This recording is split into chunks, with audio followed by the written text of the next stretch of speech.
ગુજરાતમાં મોટા પ્રમાણમાં કમોસમી વરસાદ એના કારણે ગુજરાતના ખેડૂતોની ખેતી સંપૂર્ણપણે નાશ પામી છે।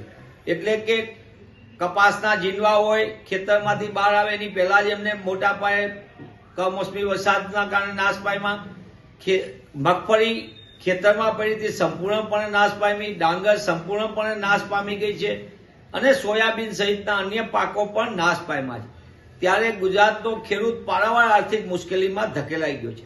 અગાઉ પણ ગુજરાતના ખેડૂતો કમોસમી વરસાદના કારણે એમને મોટા પાયે નુકસાન થયું હતું, આર્થિક દેવામાં ધકેલાઈ ગયા હતા અને આ છેલ્લા કમોસમી વરસાદે મોટા પ્રમાણમાં ખેડૂતોને આર્થિક બરબાદીમાં ધકેલી દીધા છે।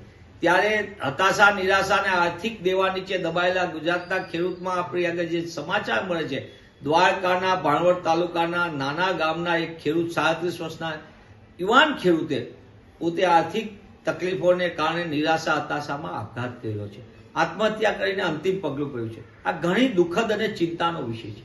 હું આપના માધ્યમથી માંગ કરું છું કે સરકાર સર્વેના નામે નાટક બંધ કરીને તાત્કાલિકપણે ખેડૂતોને પૂરેપૂરું વળતર ચૂકવે, 100% પાક નાશ પામ્યો છે 100% વળતર ચૂકવે, દેવા માફી કરે એમના અને ગુજરાતના ખેડૂતને આર્થિક પાયમાલીથી બહાર લાવે તો જ એમનું જીવન ટકી શકશે। બીજી બાજુ કોંગ્રેસ પક્ષ તરીકે હું ગુજરાતના ખેડૂતોને પણ વિનંતી કરું છું, આપ કુદરતની થપાટ છે, આપ જગતનો તાત છો, આપ મહેરબાની કરીને હતાશા, નિરાશામાં ન ધકેલાઓ। કોંગ્રેસ પક્ષ તમારી સાથે છે, અમે તમારી સાથે ખભે ખભા મળીને ખેડૂત અને ખેત મજદૂરોના ન્યાય માટે લડી રહ્યા છીએ।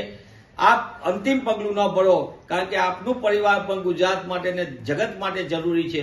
તેવા સંજોગોમાં સરકાર પોતે કોઈ ભાણવડના ખેડૂતે જે રીતે યુવાન ખેડૂતે અંતિમ પગલું ભર્યું એવું બીજા કોઈ ખેડૂતો અંતિમ પગલું ન ભરે તેની પહેલા તાત્કાલિક એમને આર્થિક સહાય કરે તો જ ગુજરાતનો ખેડૂત અને ખેતી બચશે, ખેત મજદૂર બચશે અને તો જ ગુજરાત પ્રગતિ કરશે।